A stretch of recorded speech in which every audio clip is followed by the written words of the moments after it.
Hi, I'm Rochelle Butler. Welcome to another episode on Eat, Move, Be Healthy. In this series, Series 9, we're looking at sleep. And in today's episode, I want to take a look at your bedtime, evening routine, or lack thereof. I just want to go through a few things which can really make a difference to impacting your quality of sleep. Just a few things for you to consider that you can either tweak or look at when you've had a few nights of bad sleep, and perhaps consider where you're going wrong. Of course, it's important to realize that it starts during the day, right? From the minute you wake up, your body is, whatever you do is going to affect actually how you sleep and recover overnight. So during the day, think about exercising, moving. It'd be great if you can have a regular exercise session. It's a great way to wake up in the mornings or get the day started, but that's not always possible. So consider moving. Burn a little bit of physical energy. A lot of what we're doing during the day, particularly with my clients, is very cerebral. It's business orientated, it's working, it's talking, it's all of this, but not burning any physical energy. So try to get that done so that by the time you get into bed, you're physically exhausted and ready to just pass out. One of the hidden positives, of course, of the pandemic I'm noticing with my clients is that they are able to take their calls and meetings, telephone call meetings, outside. One client in particular goes out for an hour and a half, just chatting away to herself or into her earphone while she's doing a meeting, walking around the woods. Even if you're not able to do that and you're working from home at your desk, at least get outside in some natural light. Natural light is going to be key. That's sending messages to the brain that it's wake up time, it's daytime, let's be awake. And then the reverse, of course, in the evening when it's dark, those send signals to the brain to calm down. So one of the big hormones that come into play in the morning is the natural rhythm, of course, is cortisol starts to rise in the morning but just before you actually properly wake up naturally around 6 a.m.-ish. And then it'll build a little peak during mid-morning and then start to peter out towards the end of the day, at which point melatonin kicks in. And that's another hormone, and that'll kick in, and that serves to calm you down and has a little bit more of a relaxing sedative effect, setting you up for bedtime. Sleeplessness often happens when that cycle is out of sync. So you're often wide awake when you're trying to go to sleep, and when your alarm clock goes off in the morning, you're creeping out of bed and really having to fight it. So we really want to try and help the body kind of find its rhythm, and it works its rhythm with light, with natural light, with what's going on. So during the day, as much natural light as possible. Unfortunate, of course, if you work in a basement or something like that, but if you do, make a concerted effort to get outside, get some light full on in the face, and let your body know it's daytime. Another thing to consider is avoid eating too late at night. We want to keep the digestion clear. We don't want the system having to work overtime while you're trying to sleep and shut down and slow down processes. You've now given it a whole lot of food to digest and work with. So also from a weight loss or weight management point of view, you want to get into the habit of not eating too late either. So I say to my clients, try to eat nothing past 8 p.m. at the latest. After that, you can have your herbal teas, water, but nothing past 8 p.m. Now that, again, with the pandemic, the hidden plus for that is that usually around clients were commuting around that time and only walking in the door at say 7:30, then you're sorting the kids out, this, that, and the next thing, and before you know it, you're only sitting down to eat at 9 o'clock or just after. So that's become much easier to do now during the pandemic. But try to look at that, like I say, not only from a weight loss point of view, but also just given that it means you give the digestion a good break overnight. Along the eating lines we talk about, also try to avoid stimulants at night. Now, I know a glass of wine, a lot of people wind down with a glass of wine. And I get that. I would say that it's a tricky thing, and we can get into the ins and outs of, how bad is a glass of wine per night, all of that, but that's not what it's about. Alcohol can have dehydrating effect, which isn't necessarily helpful. And particularly if you've got a big problem with your sleep, then these are the kind of things you should look at avoiding. If you're coping and managing with it, then fine.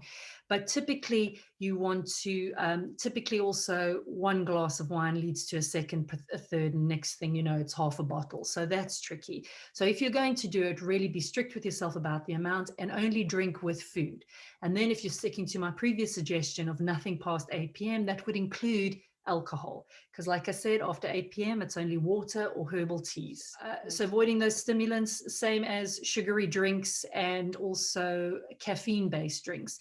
Now some people, because there is a gene with regards to how you process caffeine, and some people are slow metabolizers and others are quick metabolizers, and that really has a lot to do with your liver functioning, because your liver is processing those things. So you may be the type of person who can have an espresso and go to sleep. It's not a problem. That's great, but I would still argue that that is quite a bit of work for the system to process. So try to avoid those stimulants. You can instead drink, and I know with some of my clients, the thought of this was just too much. Herbal teas. There's plenty herbal teas that are like chamomile tea, which I think of the herbal teas is quite pleasant tasting.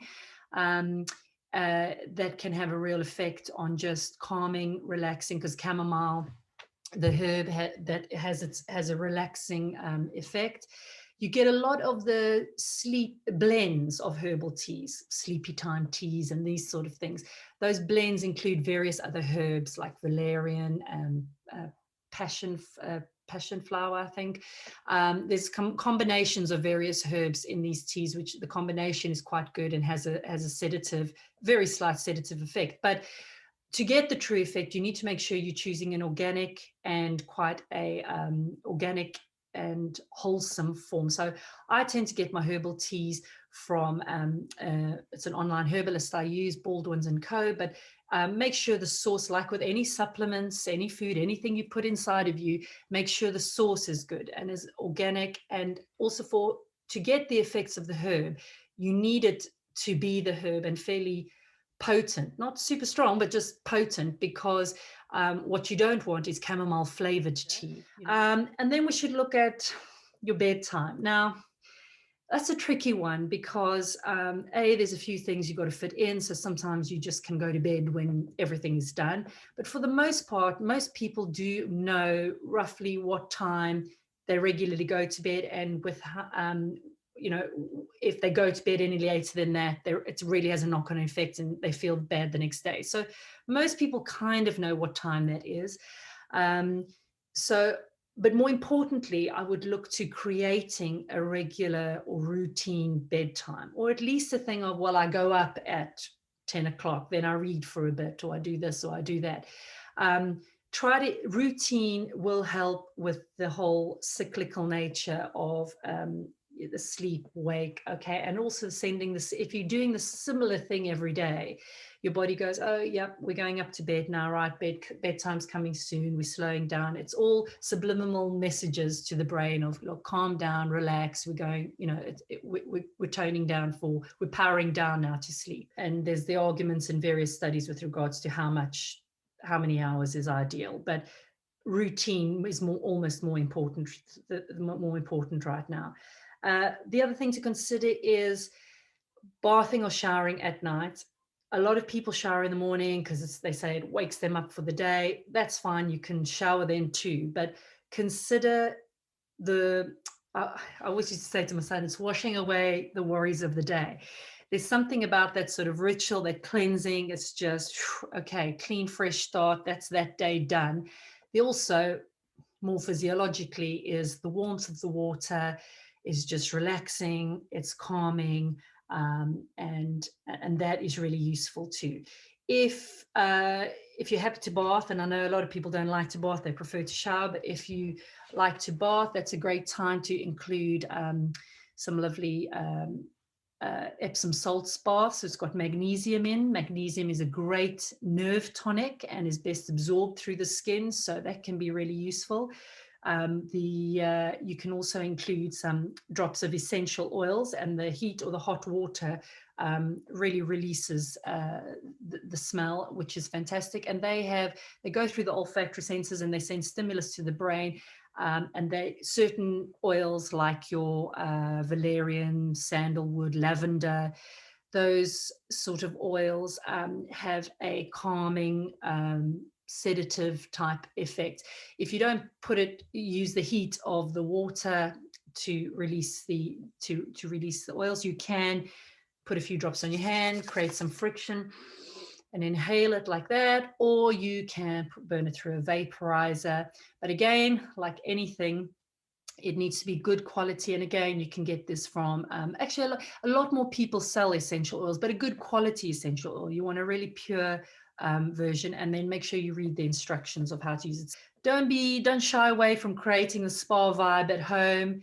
Low lighting, maybe a bit of soft music if you want. If you don't, but allow that space. Sometimes it's quite a good space you may get into discussions, your partner, it might be create a good space to have a conversation, talk about things during the day, or maybe you just want to be on your own. That's good too. If your bedroom includes your workspace, so your desk and your laptop or books, try to make sure that those two spaces are very separate, or that when you're done doing your work, you kind of pack it away or section it off completely, so that there's a subliminal, again, messages or signal to the brain that was work, but now this is my rest and recovery space.